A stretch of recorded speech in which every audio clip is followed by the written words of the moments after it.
Баршаларыңызға қайырлы күн достар. Бүгін сіздермен таңғы асқа тез дайындалатын сигара бөрегін дайындайтын боламыз. Тез әрі жылдам дайындалады және оңай болады.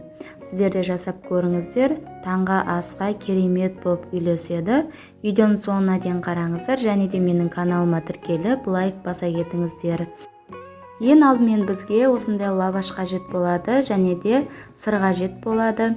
Бір дана жұмыртқа және осындай кесеге жылы су құйып алатын боламыз.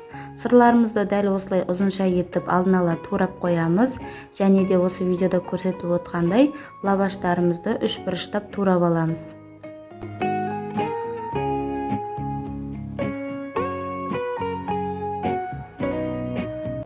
Мінекей біз лаваштарымызды турап алдық, кесіп алдық, яғни енді лаваштарымызға осы сырымызды дәл видеода көрсетіп отқандай саламыз және де осы үш бұрышты жағына қарай осы лаваштарымызды дөңгелектейміз.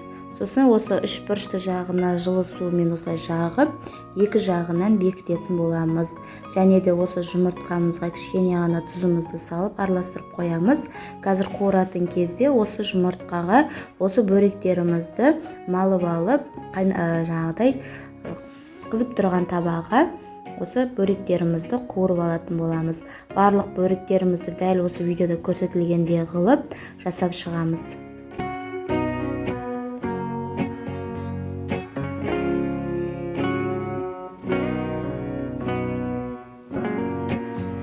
Мінекей достар, біз бөректеріміздің барлығын дайындап алдық. Дәл осындай болып шығады.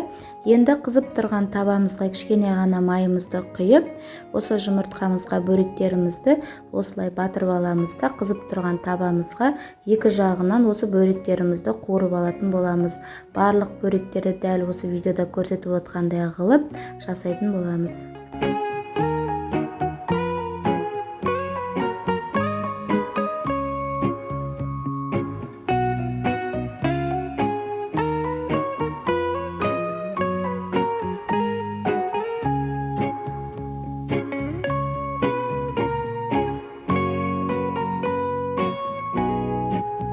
Мінекей достар, біз барлық бөректерімізді қуырып алдық.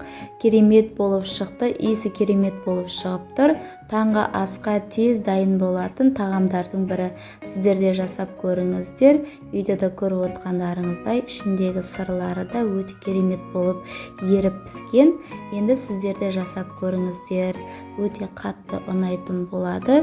Өзіме жақсы ұнады. Тез дайын болатын бөректердің бірі. Сіздерге ас болсын. Және де менің каналыма тіркелуді ұмытпаңыздар. Лайк басып, комментарий жаза кетіріңіздер. Барлықтарыңызға ас болсын.